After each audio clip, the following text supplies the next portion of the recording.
Hey, this is Brad Block, host of The Physician's Guide to Doctoring. This is a personal and professional development podcast for physicians where we have experts on the show that try to teach us everything we should have been learning while we were memorizing Krebs cycle.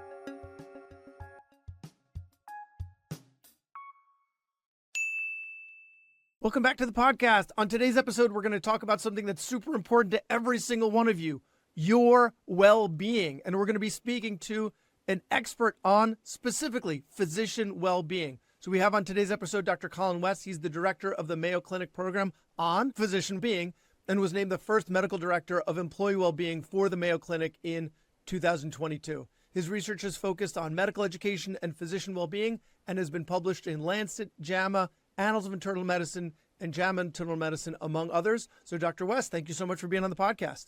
Delighted to be with you. So what inspired you to delve into physician well-being?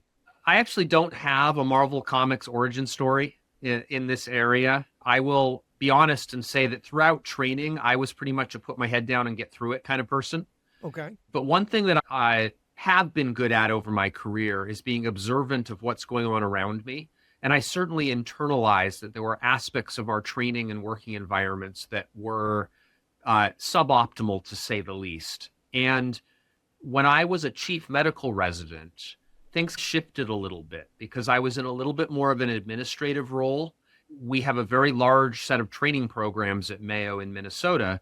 And suddenly I'm now seeing personal stories for well over 100 trainees and seeing how the idea of just put your head down and get through this doesn't work for everybody. It's not a good coping strategy in the big picture. And that prompted some interest in exploring some of these things a little bit more. There was a confluence of circumstances. My colleague Tate Shanafelt, who's now the chief wellness officer at Stanford, came to Mayo for fellowship training. I had a research background. We came together to think about whether we could study these issues in more detail, and things snowballed from there. Every question we asked prompted several others, and there was a hydra where we started going down a line of inquiry that just never seemed to end, and it was interesting.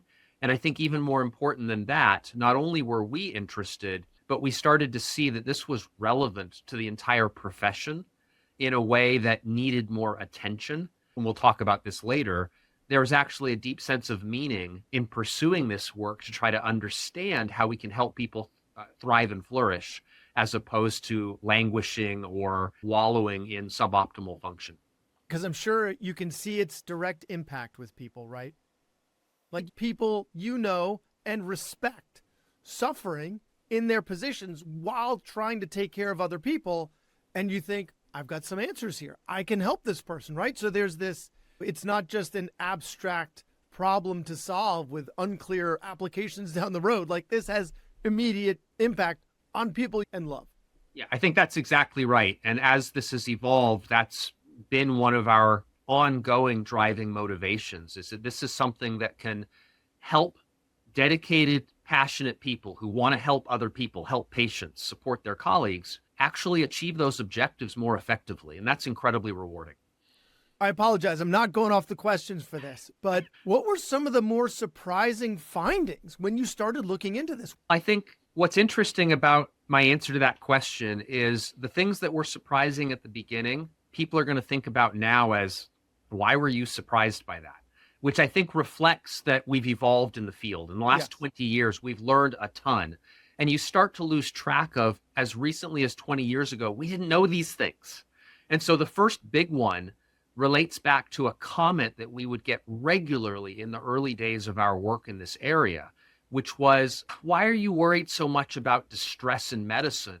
This is not a common thing. Most people are fine. And the ones who are struggling, it's probably because one of two things is happening. Either they have an individual deficiency in their stress management and coping skills, or they chose the wrong profession. And they're in the wrong place, and they've got a career fit issue that they're not able to reconcile. And those never sat right with me, but we needed data. And so the initial findings that were so striking really were that this is so prevalent. This is not a few of our colleagues that are dealing with major issues. This is a lot of us. The national studies have since suggested 40, 50, 60% of physicians dealing with impactful levels of burnout and other dimensions of distress. And so many of those people are actually rising above those challenges to function even as well as they are. And yet, historically, we've ignored that. And we've suggested, this isn't that big a deal. But that was one of the very first sort of surprising, borderline shocking findings that now we would look at and say, we'd have been shocked if we didn't see those aspects of distress. But the culture at the time was, this is the way it's always been. And if we made it through this pressure cooker, then you can make it through this pressure cooker. When really we made it through despite this pressure cooker, not because of it. It didn't forge us into these inhuman pieces of steel, these weapons, right, for curing disease. It took it out of us and made it harder for us to treat patients, right? It took away our empathy. It took away our drive to help. And that's one of the most important inflection points in the field, actually, what you just articulated, that when we struggle and experience distress beyond a certain point of challenge, because some stress is growth promoting, when that is sustained at too high a level for too long, we actually see our performance decline. This is no longer about building someone up. This is actually about exhausting and wearing them out. We as a profession have given that no credence until relatively recently in the long history of medicine, quite frankly. And what we've been learning, as I mentioned, this inflection point, is we need to take care of our healthcare professionals so that they can do their jobs as effectively as possible. That is a fundamental frame shift. It's not that loading more and more stress onto people beyond their breaking point is a good thing because it increases their breaking point. It's actually something that can lead to chronically not optimally meeting your ability to take care of patients, enjoy your job, be present for your family and the other dimensions of your life outside of work, and so on. And so stepping back to this holistic view of how we function as human beings and recognizing, yes, we need some challenge at work. In fact, we choose medicine because we embrace challenge. But there is a point where we are human, not machine. Humans, when they are loaded too long and for too heavy a load on them, actually see performance decline, unlike machines that'll basically just go until they have a breakdown. Well, it also has a corollary in athletics, right? If you're sedentary, it's not good for you. And if you exercise and train, then you improve. But you can overtrain where you're not able to recover. And then it's counterproductive and you're more likely to get injured and you're more likely to mentally burn out if you're overtraining. So it makes sense with the physical aspect of it Yes. as well. Yeah. And that's an example that I actually use in some of my discussions around this because it's such a perfect analogy. It fits with many physiological parallels as well. There's a homeostatic sweet spot. There's an optimal zone of performance in all of our systems. Why would stress response be any different? And yet we've not thought about it that way systematically. So then the question is, how do we improve physician well-being? Like if you're in, and I'm going to want you to answer, this is like a podcast. No, you're not supposed to stack questions, right? But I'm going to want you to help us out because some of the physicians work in smaller practices, some are in larger practices, and some are in large health systems. So I'm going to want to take it from all the different angles of those practices. So let's start with a smaller practice, right? Group of a couple of physicians, single specialty, work together. What should they be thinking to improve their well-being? And the answer might be, listen, this is just a couple of people. You just look after yourselves and look after each other and it'll take care of itself. I'm going to start with this actually by giving a global answer because I think the overall framework applies no matter where you're working. And then how that gets applied can look a little different depending on your setting. And so the global answer, which seems almost a little glib perhaps, is every initiative to promote well-being acts through connecting physicians more effectively to what I call the MVPs of well-being, meaning, values, and purpose. And it doesn't matter if you're working at Mayo Clinic with 82,000 employees and 6,000 physicians or however big we are. or if you're in a solo practice where it's you, a nurse, and a desk person, meaning, values, and purpose is central to the work that we do. How do you get to meaning, values, and purpose is where some of the nuance can be for individuals and in different environments. We know from work from decades ago that isn't even specific to medicine, something that Christina Maslach, who's a pioneer in burnout work dating back several decades, her colleague Michael Leiter, they identified what they described as the areas of work life, that's what they called them, that were domains that drove well-being or distress, depending on how they fell out, in any job role. And these are things that we could brainstorm together for 2 minutes and come up with. It's intuitive. They are workload, having a sense of control and autonomy in the work that you do, having a sense of reward, which can both be intrinsic, meaning-driven, or it can be extrinsic, compensation, being recognized, appreciated, a sense of community and connection to other people, fairness and respect in your work environment, and values alignment between your internal values and what in the environment around you. So if you're in the example that you gave, you're a small practice, 2 or 3 people working together. What do you do about workload? And how do you balance that realistically with the financial pressures of a private practice, for example, which is not where I work, but there are very real pressures that we know out there in the physician community. And the first thing is you got to step back and do a self-assessment and get off the treadmill for a second and take stock, because there are areas where, okay, we're doing this really well. Great, lean into those. And then there are areas you might not realize where you're overdoing it in ways that are actually depleting you. And I've given talks. There's a quick story example of a physician that came up to me after a talk about 10 years ago. At the end of every day, he took on added same-day procedures in his specialty because it was great for patients. They got answers the same day, got moved forward, and he got paid extra for doing these basically after hours. And his motivation for this was, this pulls me away from my family. I'm never home for dinner. I can't go to my daughter's soccer games.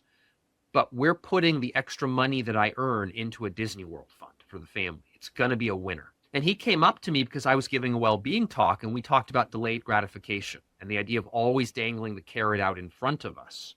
And when do we step back and think about where we are in the moment? And he said, you got me thinking about something. And he told me this story about doing these extra procedures. And he said, it's meaningful because I'm helping patients. These aren't emergency procedures. They could get them done the next couple of days, but I do feel good about helping them faster. But you're making me think about the impact of this on my family, my personal life, my non-work domains. And so I said, I'm glad I got you thinking about this. I can't tell you what the answer is for you, but it's good to reflect on what you're doing here. But I do have a question for you. And I asked him, I already knew what the answer was going to be, as you and your listeners probably will be able to determine already. My question was, how have the trips to Disney World been?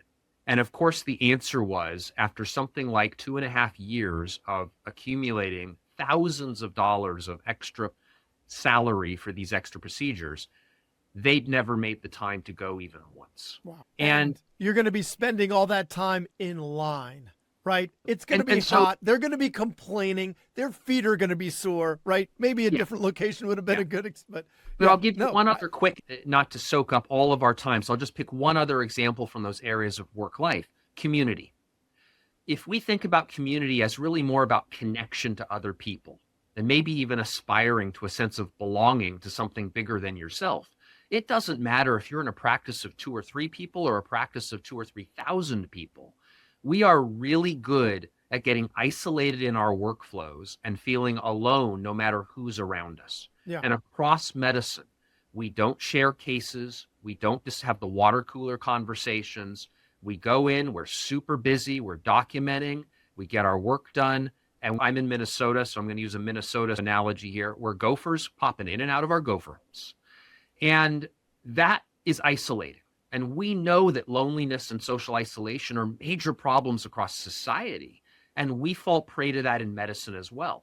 And so if you look around your practice and you say, you know what, I've drifted away from my colleagues, my partners, can you intentionally restore some of those connections? Even if it's 5 minutes of, we're going to just touch base for 5 minutes every day at 12:10 to have a water cooler, meaningful conversation. And what you find is that actually restores connections and turns into deeper satisfaction that allows people to reconnect with meaning through the work that they're doing, because they don't feel like they're just working on an assembly line. If you're a small practice where you're the ones who are making all the decisions, right? And it's not like you're working for a hospital system where they're making the decision for you. So the burnout comes from some of the feeling like you're a cog in a wheel. So that doesn't happen, although it can also because of a lot of the administrative work that comes. The So regulatory it sounds like stuff that works. The regulatory stuff can feel that way. Yeah. So it sounds like irrespective of what size practice you're in, building those connections, those social connections, really, like it gets back to that longitudinal Harvard study that talks about the strength of your social connections being the best predictor of health, longevity, and happiness, right? And so that works here too. Absolutely. Improving those social connections. So I'm going to ask a question that's a little self-serving, as actually most of my listeners know most of my questions are, because they're all my questions that apply to me, and I like them. They certainly apply to others as well. But this is a little specific to my practice, because my practice, as it stands right now, we're 250 ear, nose, and throat doctors and allergists in New York and New Jersey, and we're expanding a little into other places as well.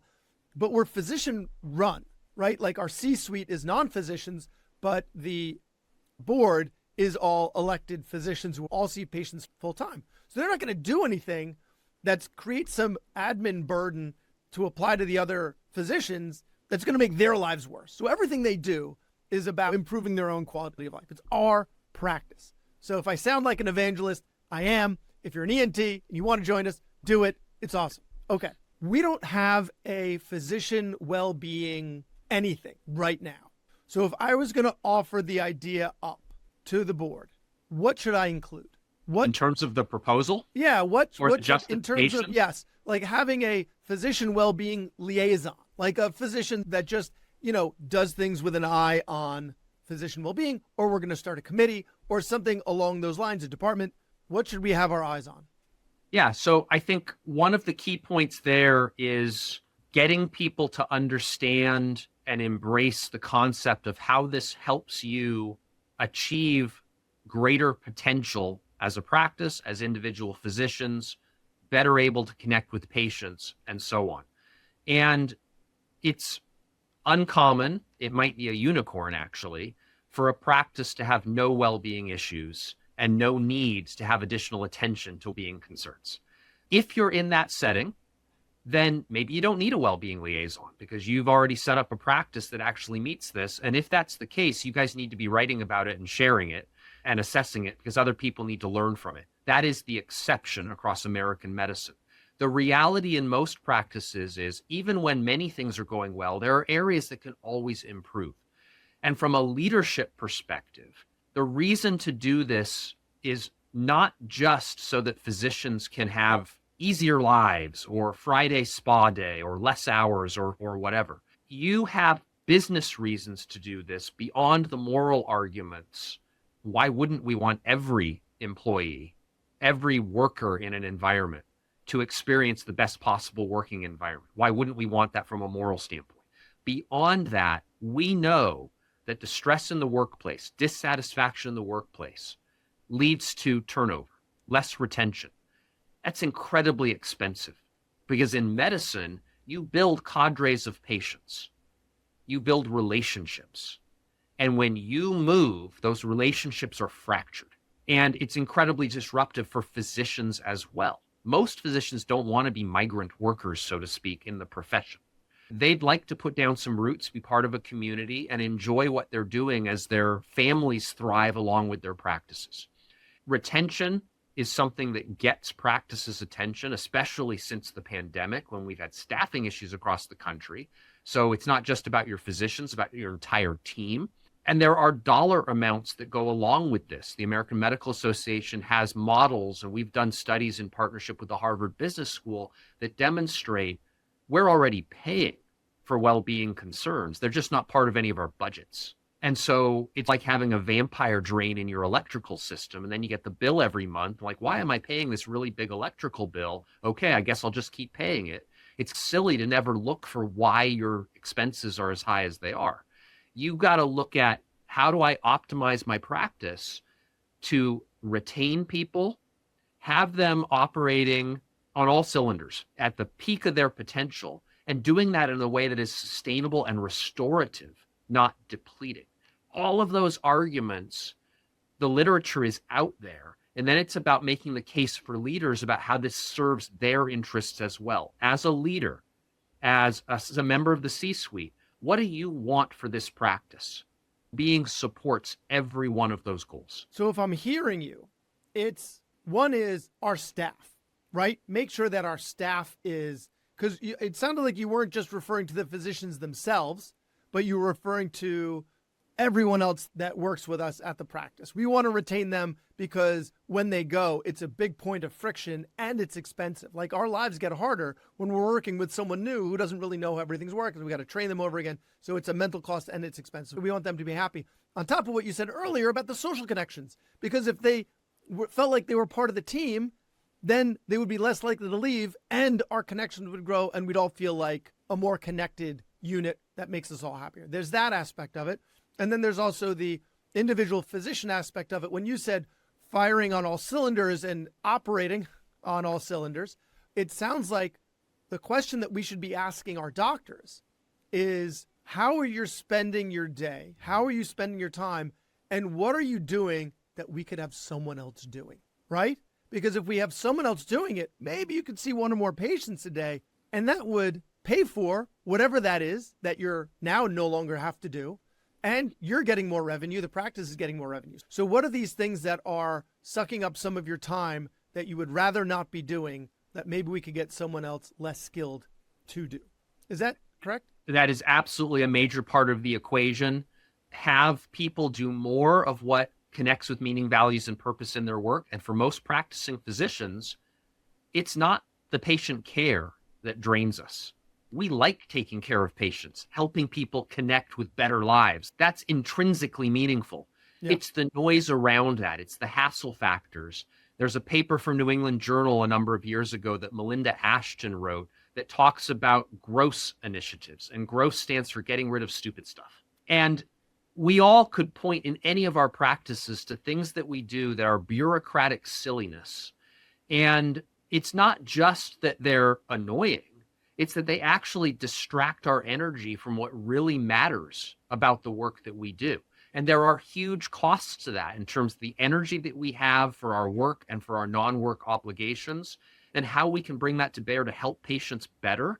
And as you said, potentially help patients more, which is then itself good for practices to stay busy, to help patients with expanded access.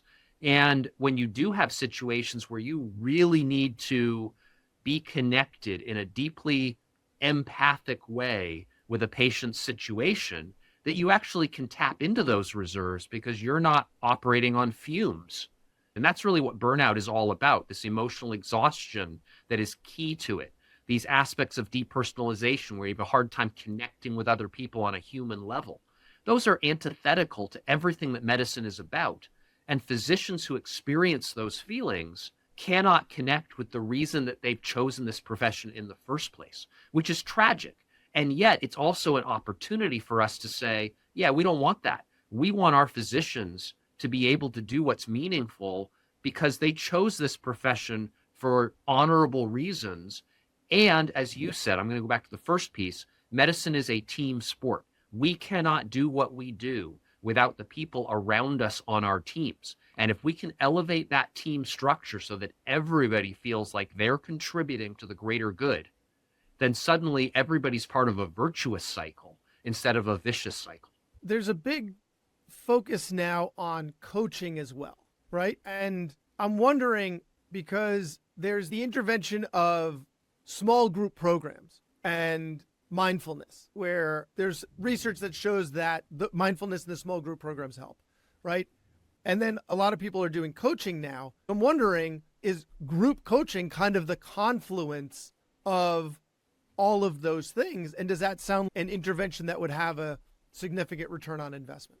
So the answer to the return on investment question is clearly yes. Okay. There's a growing literature, very high quality randomized trial evidence that coaching supports well-being for physicians and for other healthcare professionals. That's a slam dunk, which is interesting because coaching's expensive. But the return on that investment, because people stay in their jobs, they extend their careers, they are more effective at work, is critical. There is a nuance to this, however, because there are different focus points for coaching. And there's a risk if we say, okay, our solution is that you're going to get professional development coaching or life coaching or some other version of coaching. The risk is that we're telling people, we're not going to fix your work environment. We're going to help you be more skilled at coping with it. I advocate that we need to do this in partnership, where one of the goals of coaching is how do you gain more skills to be a change advocate so that you then aren't just coping better, but you can actually be a lever for your own practice environment to improve things. And then in concert with that, we need to embed these well-being principles into leadership coaching so that the leaders of our practices and our organizations more fully understand the benefits of what sometimes is called well-being centered leadership. I would love for us to get to the point where we're just calling it leadership, because this is part of how you help people advance and fulfill their greatest potential. So if coaching is something that is not put into the individual sphere alone, but is actually across the spectrum, where we're saying this is not just how we cope individually, but it's also how we create learning and working environments more effectively for people to thrive, then coaching is a very important part of the path forward. So you mentioned that coaching is expensive, right? If we're going to free up some of the budget to spend on coaching, are there any well-being programs that you really think need to get the axe? What are the things that you see out there that just don't work? Yeah, I will say this is tricky because some of the things that offend people, there are studies that suggest that in isolation they can offer some benefit, but I'm just going to say I don't think the net is positive. And these are things like yoga, stress management training. No, just to be clear, you're not saying you're anti-yoga. You're just Thank you saying for the like clarification. specifically I'm for not physician anti-yoga. burnout. You're not, yeah, yoga's not the Anti-resilience. These are actually important if they work for an individual. Yeah. But when they are what organizations lean on to say, our well-being solution for you is this, or our solution for your well-being, residents love to make fun of this in training.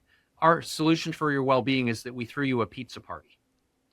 In the moment, those can help people feel like, yeah, okay, I liked that slice of pizza, but you actually didn't do anything to change my long-term trajectory. Yeah. You didn't change my working environment.